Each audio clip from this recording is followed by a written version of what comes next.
నమస్కారం. G3 news వార్తలకు స్వాగతం. ముందుగా వార్తల్లోని ముఖ్యాంశాలు. కేసీఆర్ హరీష్ రావులపై కవిత సంచలన వ్యాఖ్యలు. కేసీఆర్ సభకు రాకపోవడం సరికాదన్న కవిత, ఒక కూతురిగా తన రక్తం ఉడుకుతోందని వ్యాఖ్య. హరీష్ పైన విమర్శలు చేసిన కవిత.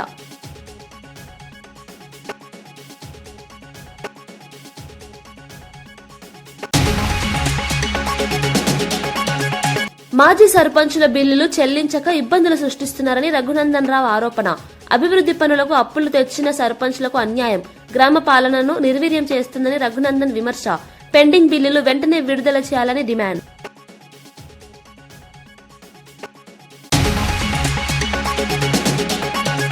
రాజముద్రతో కొత్త పట్టదారు పాస్ పుస్తకాల పంపిణీ, వ్యక్తుల ఫోటోల విధానానికి స్వస్తి పలికిన ప్రభుత్వం.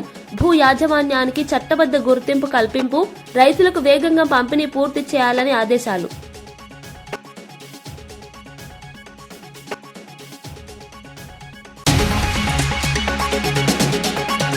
ప్రతిపక్షాన్ని మాట్లాడనివ్వడం లేదన్న హరీష్ రావు, మైక్ కట్ ప్రజాస్వామ్యంపై దాడి అని వ్యాఖ్య. ప్రతిపక్షాన్ని మాట్లాడనివ్వడం లేదన్న హరీష్ రావు, మైక్ కట్ ప్రజాస్వామ్యంపై దాడి అని వ్యాఖ్య. స్పీకర్ పక్షపాతంపై తీవ్ర విమర్శలు. అసెంబ్లీ సమావేశాల బహిష్కరణ ప్రకటించిన బీఆర్ఎస్. కృష్ణా జిల్లా నేషనల్ హైవే సమస్య త్వరలో పరిష్కారం అన్న చిన్ని. హైవే అధికారులతో సమావేశమైన ఎంపీ కేసినేని చిన్ని. రహదారుల సమస్యలను అధికారుల దృష్టికి తీసుకువెళ్లిన ఎంపీ. విజయవాడ పరిసర రహదారి సమస్యలపై ప్రభుత్వం చర్యలు తీసుకుందని హామీ. ముఖ్యంగా విజయవాడ పరిసర ప్రాంతాల్లో జాతీయ రహదారులపై ప్రజలు ఎదుర్కొంటున్న ఇబ్బందులను వివరించారు. అభివృద్ధి పనులు వేగవంతం చేయాలని, భద్రతా చర్యలు మరింత పటిష్టం చేయాలని అధికారులను కోరినట్లు తెలిపారు. ప్రజలకు సౌకర్యవంతమైన రహదారి వ్యవస్థ కల్పించడమే తమ లక్ష్యమని, ఇందుకు కేంద్ర ప్రభుత్వ సహకారంతో చర్యలు చేపడతామని కేసినేని చిన్ని వెల్లడించారు. రహదారి సమస్యల పరిష్కారంతో జిల్లా అభివృద్ధికి మరింత ఊతం లభిస్తుందని ఆశాభావం వ్యక్తం చేశారు. నేషనల్ హైవే అధికారులతో కూర్చోవడం జరిగింది. పలు సమస్యలు అధికారుల దృష్టిలో పెట్టడం జరిగింది. ఆల్రెడీ కొన్ని సమస్యలు అంత ముందు పరిష్కరించినాయి. వాటిల్లో చిన్న చిన్న ప్రాబ్లమ్స్ కూడా వారి ముందుకు తీసుకువచ్చిన వెంటనే పరిష్కరిస్తామని వారు తెలియజేయడం జరిగింది. ఈ సమావేశం చాలా ఫ్రూట్ఫుల్ గా జరిగింది. తప్పకుండా నేషనల్ హైవే సమస్యలు, ఉమ్మడి కృష్ణా జిల్లాలో సమస్యలు అతి త్వరలో ప్రజల కష్టాలు గట్టెక్కుతాయని తెలియజేసుకుంటాం. గ్రామాల అభివృద్ధి కోసం అప్పులు తెచ్చి పనులు చేసిన మాజీ సర్పంచులను కాంగ్రెస్ ప్రభుత్వం నట్టెట్ట ముంచుతోందని మెదక్ ఎంపీ రఘునందన్ రావు తీవ్ర ఆరోపణలు చేశారు. గ్రామాల్లో రోడ్లు, డ్రైనేజీలు, తాగునీటి సమస్యల పరిష్కారం కోసం అప్పట్లో సర్పంచులు వ్యక్తిగతంగా అప్పులు తెచ్చి అభివృద్ధి పనులు చేశారని చెప్పారు.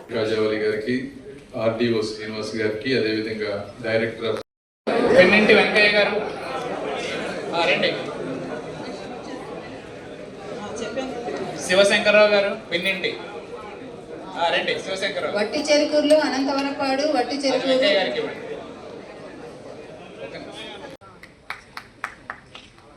మీరు మొట్టమొదటి జగన్మోహన్ రెడ్డి గారి గురించి మీ అందరికీ తెలుసు. ఎందుకంటే నాకంటే మీరే ఎక్కువగా అనుభవించారు. ఆ పాస్ పుస్తకాల మీద వారి బొమ్మ ఉన్నప్పుడు ఎంతో మంది బాధపడినటువంటి విషయం. అంటే పాస్ పుస్తకాలు మార్చడమే కాదు, ఆ రోజున సర్వే రాళ్ల కోసం దాదాపుగా 680 కోట్ల రూపాయలు, అదేవిధంగా ఈ పాస్ పుస్తకాలు మార్చడం కోసం అంటే వారి బొమ్మ వేసుకోవడం కోసం 15 నుంచి 20 కోట్లు దాదాపు సుమారుగా మొత్తం 700 కోట్ల రూపాయలు ఖర్చు పెట్టారు. 700 కోట్ల రూపాయల ప్రజాధనాన్ని కేవలం ఒక వ్యక్తి అంటే ఆయనే శాశ్వతం అనుకొని ఆ విధంగా వేసిన విధానం. 700 కోట్ల రూపాయలతో ఎన్ని అభివృద్ధి చేశారు. ఎప్పుడు మెడికల్ కాలేజెస్ ఇవన్నీ అడుగుతారు. 2-3 మెడికల్ కాలేజీలు అయిపోయి, గ్రామాల్లో కొన్ని 100 గ్రామాల్లో రోడ్లు అయ్యాయి. సో రకరకాలుగా చేయొచ్చు. అయినప్పటికీ వారు చేశారు. ఏదేమైనప్పటికీ ఈ రోజున మళ్ళీ గౌరవ ముఖ్యమంత్రి గారు చంద్రబాబు నాయుడు గారు దీన్ని ఈ విధానం కాదు, వ్యక్తులు శాశ్వతం కాదు, రైతులు శాశ్వతం, భూమి శాశ్వతం అనే ఉద్దేశంతో మళ్ళీ ఈరోజు మళ్ళీ దీనికోసం 15-20 కోట్లు ఖర్చు పెట్టినట్టున్నారు. ఈ ఖర్చు పెట్టాల్సి వచ్చింది, తప్పదు. ఈ ఖర్చు పెట్టడం ఇది ఒక విధానం. ఈ రోజు అందరికి ఇవ్వటం అనేది, అవేర్నెస్ చేయటం అనేది. దానికన్నా ఇంకో ముఖ్యమైన విషయం ఏంటంటే భారతదేశంలో వస్తున్నటువంటి సంస్కరణలు.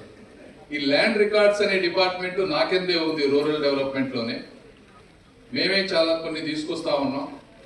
అయితే నేను రాకముందే ఈ సర్వే రీసర్వే చేయాలనేటువంటిది ఒక ఆలోచన చేసి ఈ విధంగా ప్రతి గ్రామంలో ప్రతి భూమికి చిన్న చిన్న ఇష్యూలు ఉన్నాయి కాబట్టి వీటిని శాశ్వతంగా అంటే 70-80 సంవత్సరాల క్రితం బ్రిటిష్ వారు సర్వే చేసి ఇచ్చినటువంటి హద్దులవి. అయితే ఇప్పుడు లేటెస్ట్ టెక్నాలజీస్ వచ్చినాయి. టెక్నాలజీ ఏంటి? ఒకటి డ్రోన్స్ వచ్చినాయి, పైన డ్రోన్ ద్వారా సర్వే చేయటం.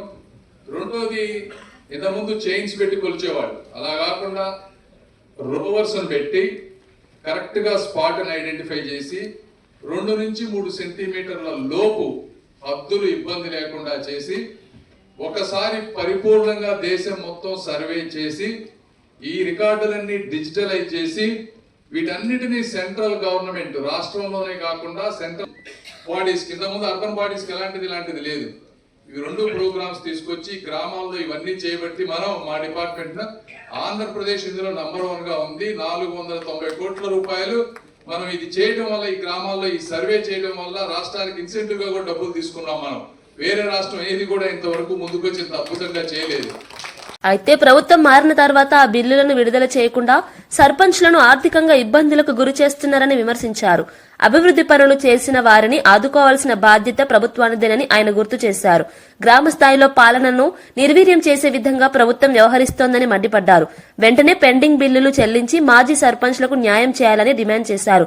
ఈ అంశంపై గ్రామీణ ప్రాంతాల్లో తీవ్ర అసంతృప్తి నెలకొందన్నారు. సర్పంచ్లకు రావాల్సినటువంటి పెండింగ్ బిల్లులు లేదా గ్రామ పంచాయతీ పరిధి లోపల గత ప్రభుత్వ హయాంలో పనిచేసినటువంటి సర్పంచ్లకు రావాల్సినటువంటి బిల్లుల మీద నిజాయితీ ఉంటే ఈ రాష్ట్ర ముఖ్యమంత్రి గారు చర్చ పెట్టాలి.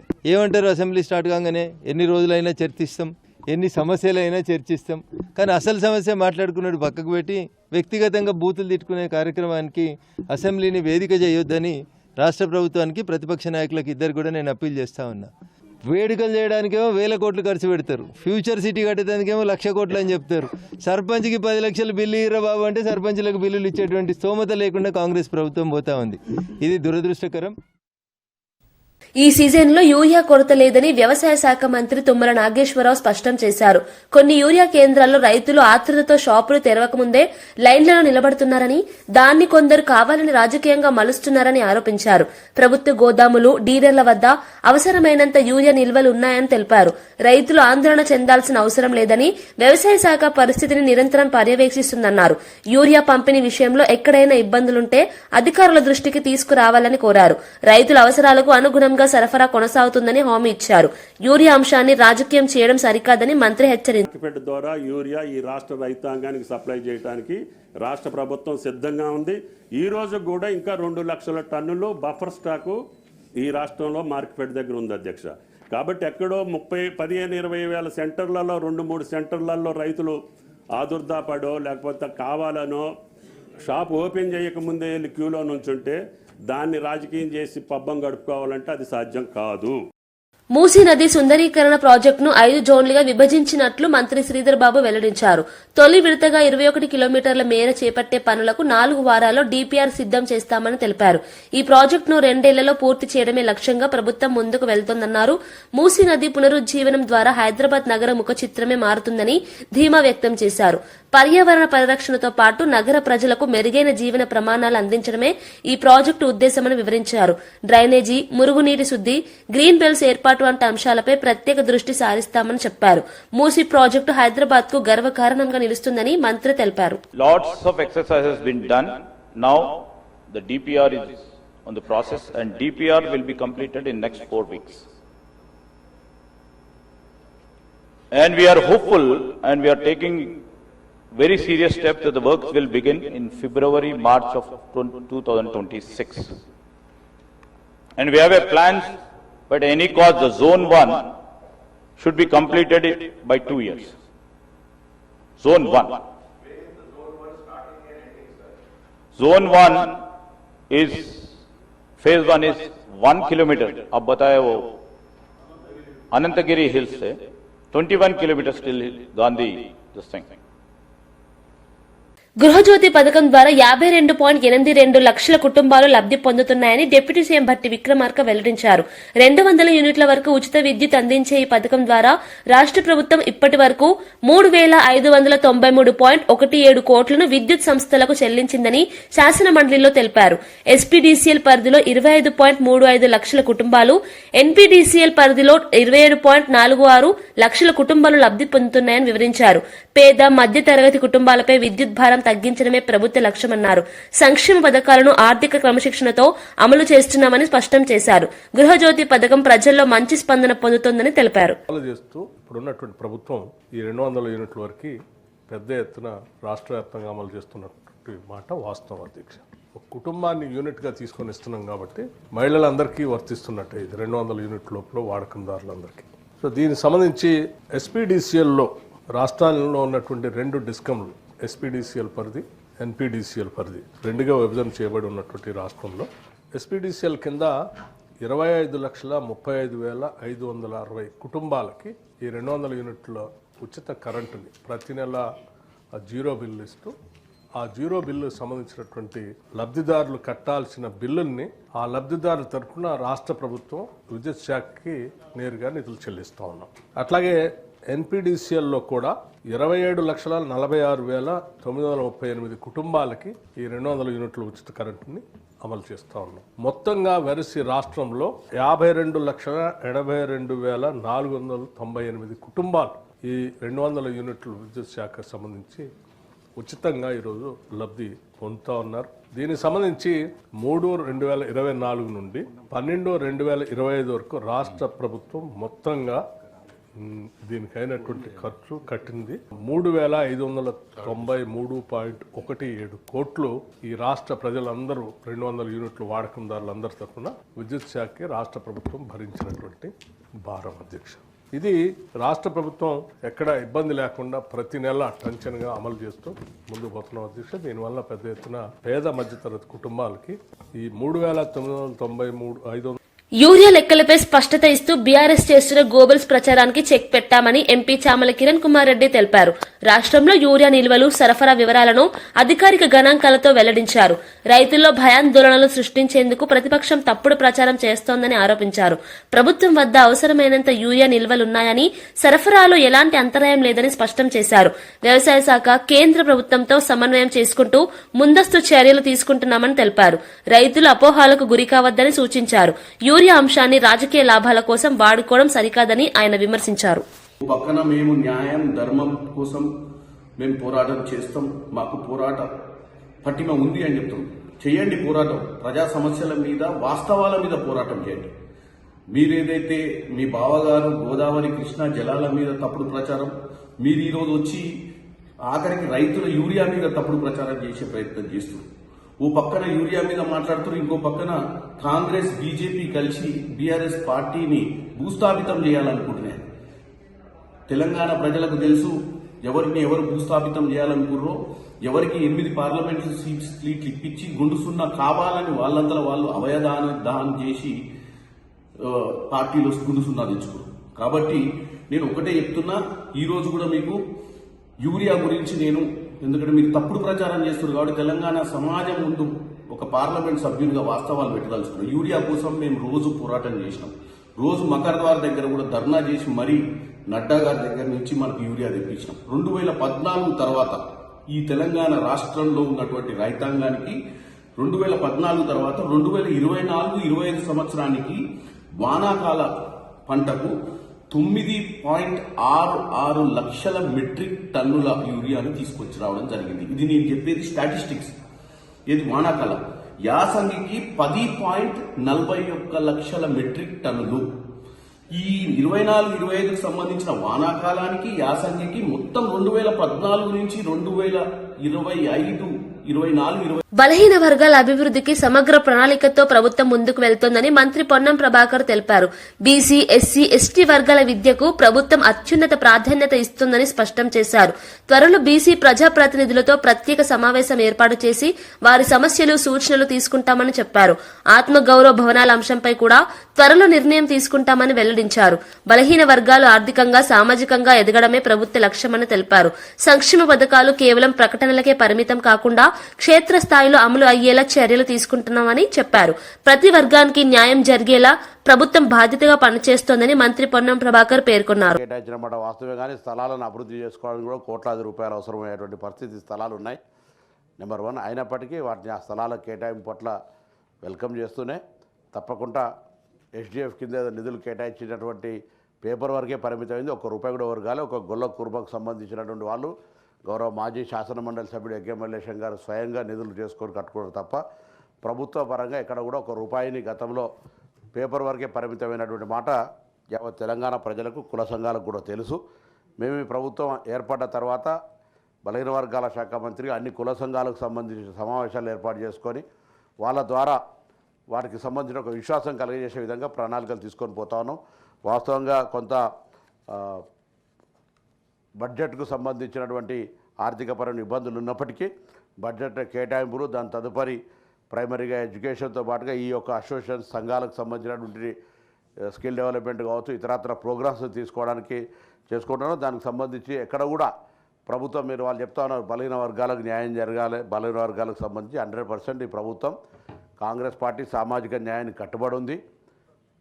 అటు పార్టీ పదవులు కావచ్చు, అధికార పదవులు కావచ్చు, రాజకీయంగా కావచ్చు, లేదా అధికార వికేంద్రీకరణ లోపల కూడా తప్పకుండా బలహీన వర్గాలకు సముచిత న్యాయం కలిగజేసేదాని కొరకే మా కార్యాచరణ ఉంది అనేటువంటి మాట కూడా ఈ సందర్భంగా మనవి చేస్తున్నాం. తప్పకుండా 100% వారు కోరిన విధంగా తొందరలోనే ఒక సమగ్రమైనటువంటి ప్రణాళిక, ఈ ఏదైతే కేటాయింపబడ్డటువంటి ఏర్పడ్డ కార్పొరేషన్ ఉన్నాయో వాటికి సంబంధించి శాశ్వత సిబ్బందిని ఏర్పాటు చేయడంతో పాటుగా శాశ్వత కార్యాచరణ, ఆయా వర్గాల స్కిల్ డెవలప్మెంట్ కావచ్చు, లేదా భవిష్యత్తులో వాళ్ళ కాళ్ళ మీద వాళ్ళు నిలబడడానికి ముందుకు తీసుకుపోయే ప్రయత్నం చేస్తున్నాం. నిధులు కేటాయించినాము, దానికి సంబంధించినటువంటి ప్రణాళికలతోటి వాస్తవంగా నిధులన్నీ గతంలో ఒక స్కీమ్ ద్వారా క్షేత్రస్థాయి దాకా తీసుకోబోలేటప్పటికి ఆ పథకం ఆగిపోయి ఉన్నది. పథకంని మళ్ళీ తొందరలోనే మార్చి లోపల దాన్ని ప్రకటించిన విధంగా నిధులు ఖర్చు చేస్తామనేటువంటి మాటను గౌరవ సభ్యులందరూ కూడా తెలిపారు. కేసీఆర్ ను ముఖ్యమంత్రి రేవంత్ రెడ్డి విమర్శిస్తున్న తీరు తనకు తీవ్ర ఆవేదన కలిగిస్తోందని తెలంగాణ జాగృతి అధ్యక్షురాలు కల్వకుంట్ల కవిత అన్నారు. కేసీఆర్ చేసిన త్యాగం, ఉద్యమ ఫలితంగానే తెలంగాణ రాష్ట్రం ఏర్పడిందని ఆమె గుర్తు చేశారు. అసెంబ్లీకి కేసీఆర్ వచ్చి ఆరోపణలు చేసే వారి నోర్లు మూయించాలని కోరారు. సభలో బబుల్ షూటర్లతో సమాధానాలు చెప్పడం వల్ల ప్రజలకు నిజాలు అర్థం కావడం లేదని వ్యాఖ్యానించారు. అక్రమాలకు పాల్పడిన వారిని డిప్యూటీ ఫ్లోర్ లీడర్లుగా నియమించడం దురదృష్టకరమన్నారు. కేసీఆర్ అసెంబ్లీకి రాకపోతే పార్టీని ఎవ్వరూ కాపాడలేరని తీవ్ర వ్యాఖ్యలు చేశారు. తెలంగాణ రాజకీయాల్లో జరుగుతున్న పరిణామాలపై ఆమె వ్యాఖ్యలు ప్రాధాన్యత సంతరించుకున్నాయి. 10 ఏళ్ల బీఆర్ఎస్, 2 ఏళ్ల కాంగ్రెస్ లో కూడా పాలమూరు రంగారెడ్డి ప్రాజెక్ట్ అనేటటువంటిది 1 ఎకరానికి కూడా నీళ్లు ఇవ్వలేకపోయినటువంటి మాట 100% వాస్తవం. అయితే 10 సంవత్సరాలు బీఆర్ఎస్ ఈ ప్రాజెక్టు సాగదీసిందని చెప్పి నిన్న గౌరవ ముఖ్యమంత్రి గారు ఏవైతే విమర్శలు చేసినారో అవి మాత్రం నేను తీవ్రంగా ఖండిస్తా ఉన్నాను. ఎందుకంటే ఒక ఉద్యమ నాయకుడిని పట్టుకొని టెర్రరిస్ట్ కసబ్తో కంపేర్ చేస్తూ ఒక్కసారి ఉరేయాలి, రాళ్లతో కొట్టాలి అనేటటువంటి మాటలు ఏవైతే మాట్లాడిందో అది ముఖ్యమంత్రి పదవిలో ఉన్నటువంటి వ్యక్తులు మాట్లాడే మాటల్లాగా లేవు. దీన్ని మేము చాలా తీవ్రంగా ఖండిస్తా ఉన్నాం. మరి ప్రత్యేకించి నేను కేసీఆర్ గారి బిడ్డగా రేవంత్ రెడ్డి గారు అట్లాంటి మాటలు మాట్లాడుతూ ఉంటే నా రక్తం మరిపోతా ఉంది. ఎందుకోసం అంటే చేసినటువంటి ఉద్యమం, చేసినటువంటి త్యాగం, వచ్చినటువంటి రాష్ట్రం డెఫినెట్ గా కేసీఆర్ గారి ఉద్యమ ఫలితమే. మరి వాళ్ళ అదే రాష్ట్రానికి ముఖ్యమంత్రి అయినటువంటి వ్యక్తి కేసీఆర్ గారి చిత్తశుద్ధిని శంకిస్తా ఉంటే నేను రిక్వెస్ట్ చేస్తా ఉన్నాను, కేసీఆర్ గారే డైరెక్ట్ గా హౌస్ కు వచ్చి మరి ఇటువంటి ఆరోపణలు చేసేటటువంటి వాళ్ళ నోర్లన్నీ మూతపడేలాగా చేయాలి. ఎందుకంటే సోర్స్ జూరాల నుంచి శ్రీశైలం ఎందుకు మార్చారు అనేది కేసీఆర్ గారికే బాగా తెలుసు. అట్లా కాకుండా ఈ బబుల్ షూటర్స్ గా చెప్పుకునేటటువంటి వాళ్లకు డిప్యూటీ ఫ్లోర్ లీడర్ పదవులు ఇచ్చి మరి వారితో జవాబు చెప్పిద్దామంటే ప్రజలకైతే విషయం అర్థం కాదు, మ్యాటర్ పోదు. మరి బబుల్ షూటర్ల వల్లనే ఈ ట్రబుల్ అంతా వచ్చింది. ఈ బబుల్ షూటర్ల వల్లనే మొదటి ప్యాకేజ్ దెబ్బపడ్డది. ఈ బబుల్ షూటర్ వల్లనే పాలమూరు రంగారెడ్డి లాంటి ప్రాజెక్టులు చాలా పెద్ద ఎత్తున ఇబ్బంది పడ్డాయి. మళ్ళా వాళ్ళకే పెత్తనం ఇచ్చి వాళ్ళకే డిప్యూటీ లీడర్లు ఇచ్చి మరి అసెంబ్లీకి కేసీఆర్ గారు రాకపోతే మాత్రం బీఆర్ఎస్ పార్టీని ఆ భగవంతుడు కూడా కాపాడలేడు. In the interest of the people of Telangana KCR garu వస్తే బాగుంది. ఎందుకు మాటలు పడాలి? తెలంగాణ ఉద్యమంతో సంబంధం లేనటువంటి వ్యక్తులు, ఏదో అనుకోకుండా అందలం ఎక్కినటువంటి వ్యక్తులతోని కేసీఆర్ గారు మాటలు పడే అగత్యం రాకూడదని ఒక బిడ్డగా నేను చెప్తా ఉన్నాను. అది పక్కన పెడితే రాజకీయంగా ఈ 2 సంవత్సరాల్లో అధికారంలో కాంగ్రెస్ కూడా ఒక్క ఎకరానికి కూడా పాలమూరులో అదనంగా నీళ్లు ఇవ్వలేదు. ముఖ్యమంత్రి గారు నిన్న ప్రెస్ మీట్ పెట్టి చాలా మాటలు మాట్లాడిండ్రు, చాలా ప్రగల్భాలు పలికిండ్రు. నిజంగా మీరు పాలమూరు బిడ్డ అయి ఉంటే సరే, పాలమూరు రంగారెడ్డికి రకరకాల లీగల్ కాంప్లికేషన్స్ ఉండొచ్చు. ప్రతిపక్షంగా ముఖ్యమంత్రిని విమర్శిస్తే అసెంబ్లీలో మైక్ ఇవ్వకపోవడం ప్రజాస్వామ్యానికి విరుద్దమని మాజీ మంత్రి జగదీష్ రెడ్డి మండిపడ్డారు. సభకు ముఖ్యమంత్రి పొగడ్తలు చెప్పేందుకు రాలేదని, ప్రజల తరఫున ప్రశ్నలు అడగడానికే వచ్చామని స్పష్టం చేశారు. మూసీ అంశంపై ప్రశ్నలు లేవనెత్తగానే తమ పార్టీ నేతల మైక్ కట్ చేయడం పక్షపాత వైఖరిని ఆరోపించారు. స్పీకర్ వైఖరికి నిరసనగా బీఆర్ఎస్ పార్టీ సభను బహిష్కరించిందని తెలిపారు. అసెంబ్లీలో ప్రతిపక్షానికి సమాన అవకాశాలు ఇవ్వాలని డిమాండ్ చేశారు. ప్రజాస్వామ్య విలువలను కాపాడాల్సిన బాధ్యత ప్రభుత్వంపై ఉందని జగదీష్ రెడ్డి స్పష్టం చేశారు. ఇంత బాధ్యతాయుతంగా మేము ప్రశ్నలు అడిగినాము ప్రజల తరఫున. మేము ప్రజల తరఫున ఉంటాం, మేము మిగతా కార్యక్రమాలు మీరు చేసుకోండి, కానీ పేద ప్రజల ఇండ్లు కూలగొడితే మాత్రం మేము వాళ్ళ వెంట ఉంటామని చెప్పి చాలా స్పష్టంగా చెప్పారు. మా పాలసీ. ఆ తర్వాత ముఖ్యమంత్రి ఇష్టం వచ్చినట్టు దాడి చేసేసి మాకు అవకాశం ఇవ్వకుండా ఇంకొక ప్రతిపక్షానికి అవకాశం ఇచ్చేసేసి మూసేస్తున్నప్పుడు మేము మా 2వ శాసనసభ్యురాలు, మా ఇంకో ఉపనాయకురాలు సబితా ఇంద్రారెడ్డి గారికి అవకాశం వస్తే వారు మూసి ప్రస్తావన తేగానే స్పీకర్ గారు మైక్ కట్ చేస్తారు. సునీతా లక్ష్మారెడ్డి గారికి అవకాశం ఇచ్చి వారు మాట మొదలు పెట్టే ముందే మళ్ళీ కట్ చేసిండ్రు. మా ఇంకో డిప్యూటీ లీడర్ గారు తలసాని శ్రీనివాస్ యాదవ్ గారు, సీనియర్ నాయకులు, వారు మాట్లాడి ఇది పద్ధతి కాదు, శాసనసభను ఇట్లా నడిపితే ఎట్లా, మా సభ్యులు ఒక్క మాట కూడా అనలేదు, ముఖ్యమంత్రి గారు వారి ఇష్టం వచ్చిన పద్ధతుల్లో మాట్లాడినరు, ఇది సరైనది కాదు అని చెప్పి వారు మాట్లాడుతుంటే వారు మైక్ కట్ చేసారు. చివరికి మళ్ళీ మేమందరం డిమాండ్ చేస్తే హరీష్ రావు గారికి మైక్ ఇచ్చి దాన్ని కూడా కట్ చేసేసి మీరు ముఖ్యమంత్రిని విమర్శ చేస్తే నేను మైక్ ఇవ్వను అని చెప్పి మాట్లాడితే అసలు ఇది మన ప్రజాస్వామ్యమేనా, సభ నడిపే విధానమేనా? ఇది ముఖ్యమంత్రిని విమర్శించకపోతే ముఖ్యమంత్రిని డబ్బా కొట్టడానికి వస్తుందా ప్రతిపక్షం? ఎక్కడన్నా ప్రతిపక్షానికి స్పీకర్ గారు నిర్దేశిస్తాడా ఏం మాట్లాడాలో? ముఖ్యమంత్రిని పొగుడుతూ మాట్లాడమని స్పీకర్ గారు రాసిచ్చింది చదవడానికి వస్తుందా సభకి? ఎక్కడైనా ఎవరైనా ప్రతిపక్షం కనీస విలువలు లేకుండా, కనీస సాంప్రదాయాలు తెలియకుండా, సభను నడిపే విధానమే లేకుండా, ఇవాళ ఒక నిబంధనలు అనేవి లేకుండా ఇష్టారాజ్యంగా స్పీకర్ గారు సభను ఏదైతే నడుపుతున్నారో, మేము ఆ స్పీకర్ గారి వైఖరికి నిరసనగా, ఇవాళ ముఖ్యమంత్రి మాట్లాడిన ఆ ఘోరమైన భాషకు నిరసనగా, ఆయన కంపు భాషకు నిరసనగా మేము ఈరోజు సభను బైకాట్ చేసి రావడం జరిగింది. తప్పకుండా ఈ పద్ధతి ఇలాగే కొనసాగితే సభను ముఖ్యమంత్రి స్పీకర్ గారు ఒకరే నడుపుకోవాల్సి వస్తుంది తప్ప మిగతా వాళ్ళు రారు. ఇది ప్రజాస్వామ్యంలో జరగాల్సిన విధానం కాదు. ఇప్పటివరకు భారతదేశంలో ఏ సభ చరిత్రలో కూడా ఈ రకంగా ఒక స్పీకర్ రూలింగ్ ఇచ్చే పద్ధతి ఉండదు. ముఖ్యమంత్రి గారిని పొగడండి, మీరు ముఖ్యమంత్రిని విమర్శిస్తే నేను అవకాశం ఇవ్వమని చెప్పడానికి స్పీకర్ గారికి అటువంటి అవకాశమే లేదు, ఏ నిబంధనలలో కూడా లేదు. కానీ నిబంధనలు ఏమీ లేవు, మా ఇష్టం వచ్చినట్టు నడుపుతాం, మేము ఏం చెప్తే కదా ఇక్కడ అని అనుకుంటే మాత్రం కరెక్ట్ కాదు.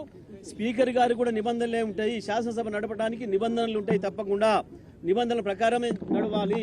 సభలో అందరి సభ్యులకు సమాన హక్కులు ఉంటాయి, వాళ్ళ హక్కుల్ని కాపాడాల్సిన బాధ్యత మాత్రమే స్పీకర్ గారికి ఉంటుంది. ఈ విషయాలు కూడా మర్చిపోయి ఏకపక్షంగా ప్రభుత్వానికి సపోర్ట్ చేస్తూ ఏదైతే స్పీకర్ గారు ఇవాళటువంటి మాటలు మాట్లాడినరో మేము దాని నిరసనగానే మేము ఈ రోజు సభను బాయ్కాట్ చేసి రావడం జరిగింది. ప్రధాన ప్రతిపక్షానికి అసెంబ్లీలో మాట్లాడే అవకాశం ఇవ్వకుండా అణచివేతకు పాల్పడుతున్నారని మాజీ మంత్రి హరీష్ రావు తీవ్రంగా విమర్శించారు. ముఖ్యమంత్రిపై విమర్శలు చేస్తే మైక్ కట్ చేస్తామని స్పీకర్ చెప్పడం దారుణమన్నారు. ఇది ప్రజాస్వామ్యంపై దాడి అని వ్యాఖ్యానించారు. కేసీఆర్ పై అనుచిత వ్యాఖ్యలు చేస్తూనే ప్రతిపక్షాన్ని మాట్లాడనీయకపోవడం ఏ విధమైన న్యాయమని ప్రశ్నించారు. స్పీకర్ పక్షపాత వైఖరికి నిరసనగా ఈ శాసనసభ సమావేశాలను బీఆర్ఎస్ పార్టీ బహిష్కరిస్తున్నట్లు ప్రకటించారు. నువ్వు కేసీఆర్ గారి మీద పదే పదే చావు భాష కోరుకుంటావా? తెలంగాణ తెచ్చిన నాయకుడు, ప్రధాన ప్రతిపక్ష నాయకుడు, 10 ఏళ్లు ముఖ్యమంత్రిగా చేసిన కేసీఆర్ గారిని పట్టుకొని అడ్డగోలు మాటలు మాట్లాడతావు. నువ్వు ఒక తెలంగాణ ద్రోహివి, నువ్వు ఒక నీళ్ల ద్రోహివి. నువ్వు కేసీఆర్ గారి పట్ల అటువంటి భాష మాట్లాడడం చాలా తీవ్రంగా మేము ఖండిస్తా ఉన్నాం. రాహుల్ గాంధీ గారు పొద్దున్న లేస్తే రాజ్యాంగం చేతిలో పట్టుకొని తిరుగుతాడు. ఇక్కడేమో అసెంబ్లీలో రాజ్యాంగం ఖూనీ అయితా ఉంది. ప్రధాన ప్రతిపక్షానికి మైకే ఇవ్వడం లేదు.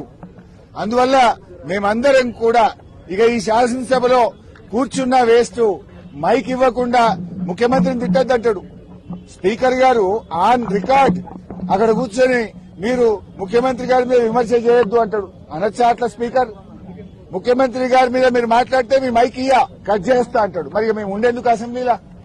స్పీకర్ గారి పక్షపాత వైఖరికి నిరసనగా ఈ శాసనసభ ఈ సెషన్ ను బీఆర్ఎస్ పార్టీ బహిష్కరించాలని నిర్ణయం తీసుకున్నది. స్పీకర్ గారు వార్తలు ముగించే ముందు ముఖ్యాంశాలు మరోసారి. కేసీఆర్ హరీష్ రావులపై కవిత సంచలన వ్యాఖ్యలు. కేసీఆర్ సభకు రాకపోవడం సరికాదన్న కవిత, ఒక కూతురిగా తన రక్తం ఉడుకుతోందని వ్యాఖ్య. హరీష్ పైన విమర్శలు చేసిన కవిత.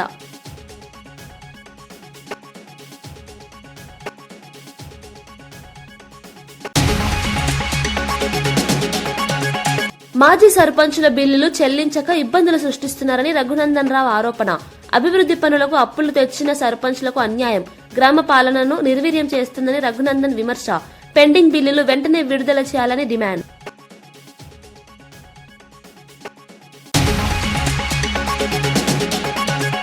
రాజముద్రతో కొత్త పట్టదారు పాస్ పుస్తకాల పంపిణీ, వ్యక్తుల ఫోటోల విధానానికి స్వస్తి పలికిన ప్రభుత్వం. భూ యాజమాన్యానికి చట్టబద్ధ గుర్తింపు కల్పింపు, రైతులకు వేగంగా పంపిణీ పూర్తి చేయాలని ఆదేశాలు.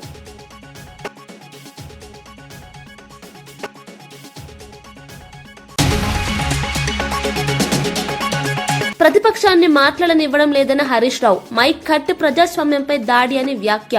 ప్రతిపక్షాన్ని మాట్లాడనివ్వడం లేదన్న హరీష్ రావు, మైక్ కట్ ప్రజాస్వామ్యంపై దాడి అని వ్యాఖ్య. స్పీకర్ పక్షపాతంపై తీవ్ర విమర్శలు.